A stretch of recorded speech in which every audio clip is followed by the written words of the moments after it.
Ta-da! Got something a little bit different for you ladies and gentlemen today. This right here is the titanium stick 225. And this is the finest machine Harbor Freight has to offer. It comes with all these features like a knob and a switch. Not to mention this puppy is tiny. I can about cover the whole face of it with my hand. I do have some bare paws, but you know. Quick little rundown on the features of this here doodad. Being a cheaper end welder, she's got the 120 and the 240 option, which is pretty neat. This here is a plug that comes with it. It is the 240 plug. It also comes with an adapter. You slip right over this dude. You can plug right into 120. We will not be using 120 because that is for people that don't have a 240 plug. Not to mention when you're on 120, this dude cranked fully out will only give you about 70 amps, and that right there is not good enough for government work. It's got this little light here. I'm assuming that's for your voltage, I guess. It just indicates if it has voltage. That's pretty neat, I guess. And then you got your temperature light, which I will probably find the limits of here shortly. Of course, you run her on the 240 section, which is to the right, and it goes up to a whopping 225 amps. Your duty cycle is 20%, I think, at max amperage, which for those of you that may be confused by that statement, a 20% duty cycle means that you can only weld about 20% of the time at max amperage. So if you had this puppy cranked up to 225, you could weld about 2 minutes, then you'd have to let her cool down for 8, weld 2 minutes, let her cool down for 8, and so on and so forth. The max continuous use is 100 amps, which is right about there. And that basically means you could run 100 amps full time, no issue, no cooldown time. It's got a label up here on the top that basically gives you some recommendations on what amperage to use per your electrode and your electrode size. So for example, if you're going to run 332 7018, you'd run it somewhere between 70 and 110. So probably set her somewhere in the middle and adjust based on your needs. Plug-ins it comes with a ground and a stick electrode, which quick side note here, the stick electrode is only rated at 200 amps, which is kind of dumb because if you can turn it up to 225, why would you want your thingies to be rated below that? That means your poor little weldy dudes could melt right through and send 225 amps straight to the dome, which nobody wants that. Now, since I've been waving this little doohickey around, you may have noticed that it is a wee bit small, which is okay. It's all right to be smaller than average. This right here is a DKJ1025 is the name of that fitting there. A pretty standard fitting you'll find is like a dense 50, which is of course 50, this is 25, so it's about double the size of this, roughly. It's not exact science. Not quite good enough to take to the bank, but you get the idea. Of course, none of the leads that I have that, so I made a little adapter guy. I basically just cut the ends off their junk. I'm not going to use it. If you need to use it, that's cool, you know. But I made these little pigtails that swap it over to LC40s, which is your typical cam lock style. You just twist it, your thing will pop out. So of course I've got on my negative side, I've got an adapter that goes to that dense 50 I was talking about, which is another cam lock style, and that'll work just fine. Now of course Harbor Freight makes cheaper welders than this, but if you're putting any serious metal together, you want something that'll do at least in the 200-ish range over here. The welder I normally use in the shop is a Tweco 211i fabricator. That thing is sick.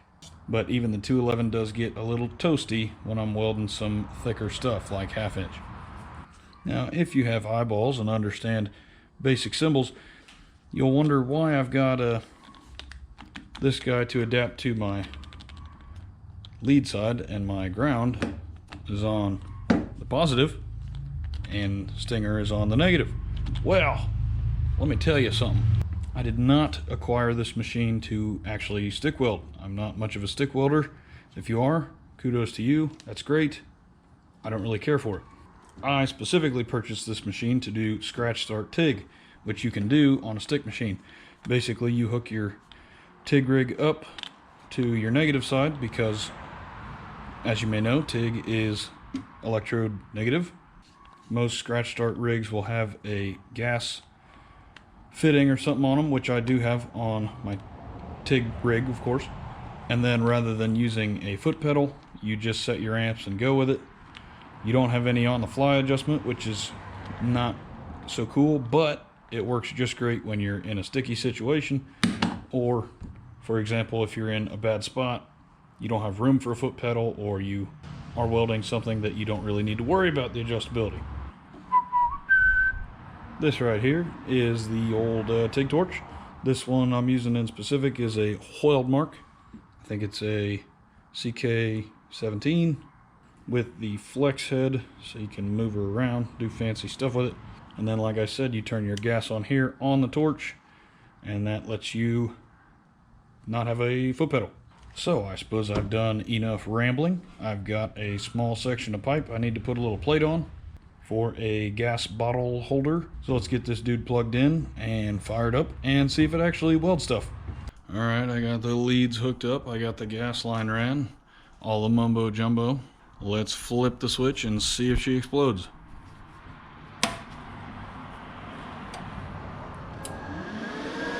Okay, it's doing stuff. So as I discussed earlier, you're going to want her on the side of the voltage that you're running. So we are doing 240. I got her flipped to the right there. 120 on the left. I'll be welding some 3/16 plate to pipe, so I got her about 155. We'll see how that works. Didn't have any 332 filler, so we're gonna have to use this big chunky boy here, the 1/8 stuff. Hopefully she does the job. You guys will have to forgive me. It's been a couple years since I've done a scratch start job. I learned some trick from a buddy. I usually try to just barely tap and scratch off, and that's how I would light, but of course you're getting schmoo on the tip of your tungsten, which is no good. But he told me to flick it with your filler, and that sometimes you can, if you flick it with the filler, it'll keep your tungsten clean, get you a nice good arc, and you can roll from there. Alrighty, let's give her a shot. Like I said, if this is nasty, then don't blame me, it's not my fault. Let's get her tacked up. First it's tacking time, and then on to stacking dimes. As they say, turn the gas on. Seems like a little bit not enough gas. That's okay, we'll just kind of figure it out here. Okay, this is hopefully gonna go okay. And here we go. Oh, it worked. Holy cannoli.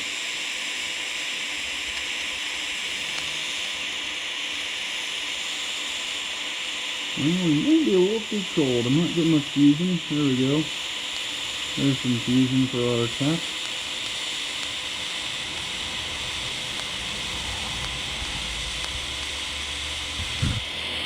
And you just break it off with the scratch start. There's really no good way to break off a scratch start. You just kind of got to do it. Give her some gas so she cools down. There you go. Okay, the old flick start actually works. Thanks, Mike. That's the guy that taught me that. Mike's a cool guy. Alrighty, I am not going to zoom in on that because I don't want you to see how nasty she is, but it could look uglier. I'll say that. That's the first little 5/8 or so of weld. So that's if you just came to see if it welds, it do weld. Let's tack the other side and move on with our lives. Alright, here we are on the far yonder other side of the pipe. I gave us a couple more amps for fun. Now if this side tacks and takes off alright, we are just gonna go to business and make a little pass on it. So let's find out. I would get you guys a welding hood set up so you can see what's going on, but then you'd have to witness the atrocities that are happening under the guise of pure sunlight. So for now, you just have to be amazed by the sparkly light. Oh, there we go. Keeping the electrode up on the pipe side because there's a little bit more meat there. You melt that side first and then tie it into the thinner stuff below. And we are off to the races. Well, the turtle of a race. This is not very quick progress here. But we're moving now. Oh, we are almost welding to the table.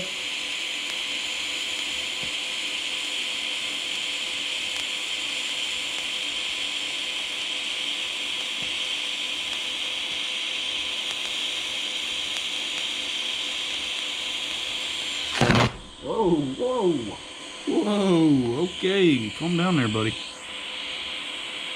Got a little hot there at the end. Also, don't forget with this this here scratch start stuff. Once the welder's on, this dude is live. There is no safe setting this down on the work surface, so just put that somewhere far away so you don't have any surprises. Give you fine, ladies and gentlemen, a little bit better view of that one. It is not the prettiest thing I've ever seen, but the welder was 300 bucks for something that can run 200 amps. It's not bad, and that is exactly right. I am blaming any issues with the weld completely on the welder. It is definitely not my fault. All right, I'm gonna flip this puppy on its side. Yep.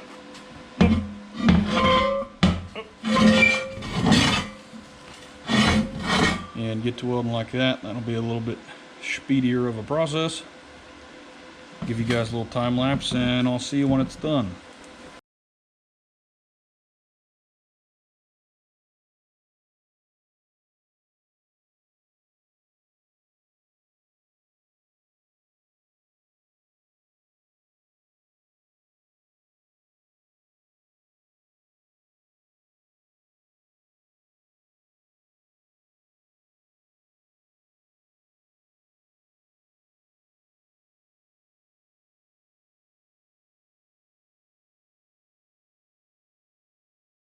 Alright, well, color me impressed, I suppose. Again, I haven't TIG welded in a while, especially not scratch start. So, some of that roughness definitely on me. And this is just single pass, so we ran her in there hot and heavy on this. I think it's like, I don't know what thickness that is, but maybe quarter, maybe a little bit thicker. And then some 3/16 plate on there or something. So that was a good test for the welder. I will say the couple of times I had to stop there were not because of the welder. It was actually because of my TIG rig. TIG rig was getting a little toasty there. So the welder actually outperformed the TIG rig in terms of temperature capabilities. Poor S10 is just a Harbor Freight welder stand. That's how far it has fallen. But I gotta say, she did pretty good. The temperature warning light never came on, so that's neat.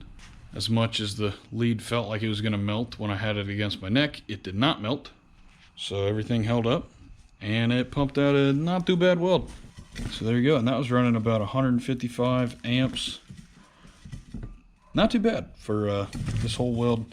Didn't have to wait too long for everything to stay cool. Of course, none of my stuff is water cooled like the fancy boys, or else we probably would have been able to test the limits of that welder a little bit better. There you go. If you want some review by somebody that can actually stick weld, you should probably look somebody else up on YouTube. Look at them dimes. Dimes. Not really. It's just subpar. And thanks for watching. Yeah, if you're in the market for a cheap stick / scratch start TIG welder, then get yourself a titanium stick 225. Not too bad, a little machine. And again, it's tiny. It's tiny. I could put that thing in my backpack. That's pretty sweet, I tell you what. All right, thanks for watching, folks. I'll see you in the next one.